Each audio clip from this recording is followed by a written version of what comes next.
Atlanta is definitely one of the best places to live in all of the country, but there are a few things about living here that really are unbearable for many people. So let's talk about why you might not want to move to Atlanta, Georgia. Right off the bat, one of the most common things that I see is that people from other parts of the country feel like many of the homes here in Atlanta are like super old. Like the style of the homes and like the feel of the homes are very old school, and I totally agree, especially when you're coming from places that are more modern, more updated, like California or Florida, New York.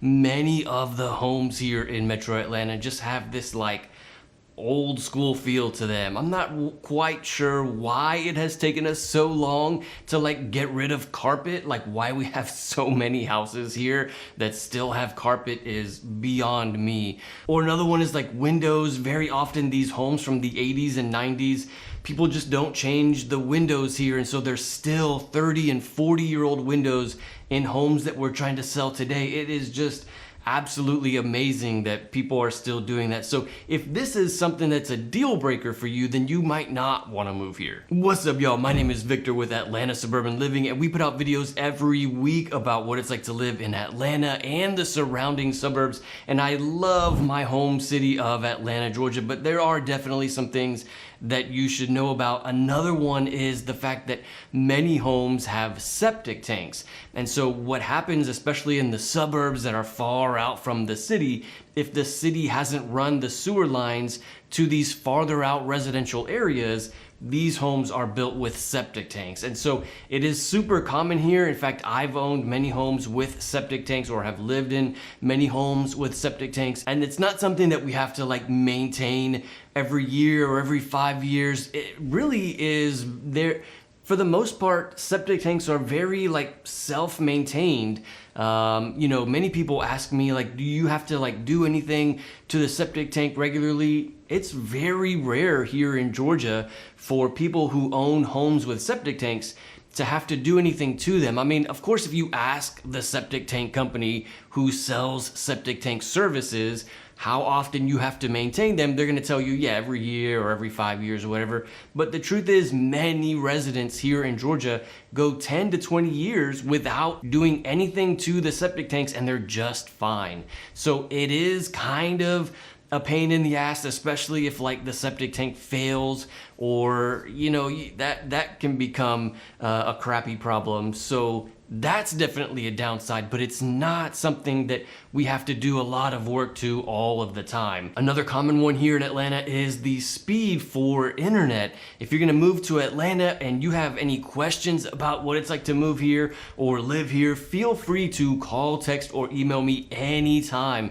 Thank you so much to everybody who has reached out. I'm the one who answers those phone calls and those text messages and those emails, and I'd be happy to help with your moving needs to Atlanta area. But really the low speed internet is really an issue for many parts of the Metro Atlanta area. Again, those farther out parts of the Metro Atlanta area, those suburbs that are a bit more rural, they still haven't received like high-speed fiber internet. So the highest speed internet that you might find in some of those homes is like 28 megabyte download speed, or like whatever they do, 32, 35 megabyte download speed, somewhere right around there. But of course, if the home has high-speed fiber internet, then yeah, absolutely, you can get 1 gig of download speed.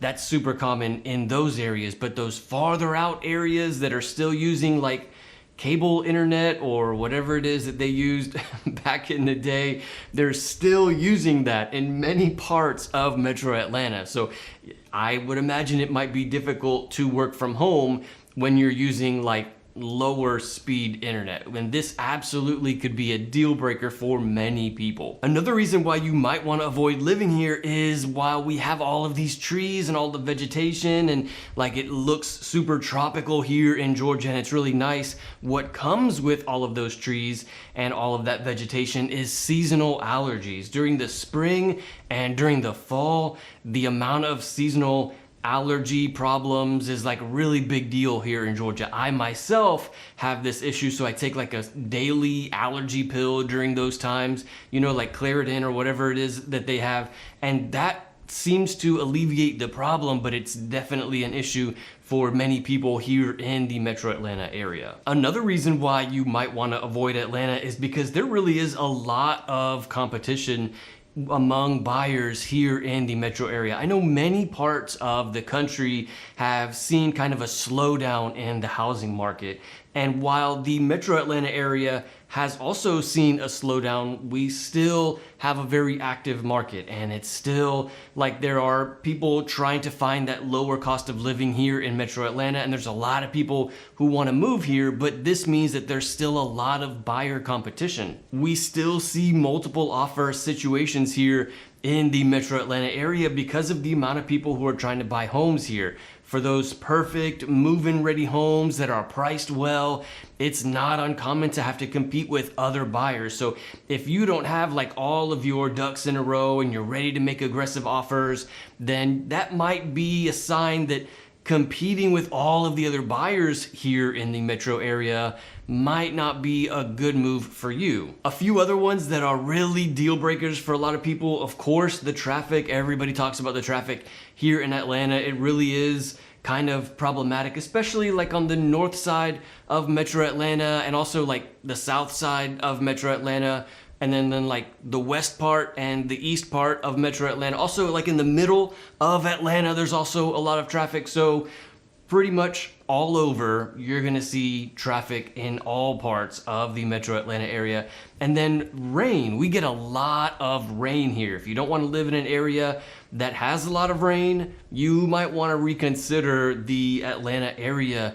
The last stats that I heard was that Seattle gets an average yearly rainfall of about 35 inches per year. Here in Metro Atlanta, we get 55 inches per year of rain. So it is absolutely surprising to many people. And then what comes with all of that rain is humidity. We also have a lot of humidity here in Metro Atlanta. So if these things are deal breakers for you, then you might want to reconsider moving to the Atlanta area. But obviously there are a lot of people here who are still moving to the Metro Atlanta area from other parts of the country who are looking for the low cost of living, who are looking for the homes that are still affordable and trying to get away from the rat race. And Atlanta, in my opinion, is still a pretty good place to be able to find that lower cost of living. In fact, I made an entire video outlining the cost of living in Atlanta. You can check it out here. I'll see you in the next video.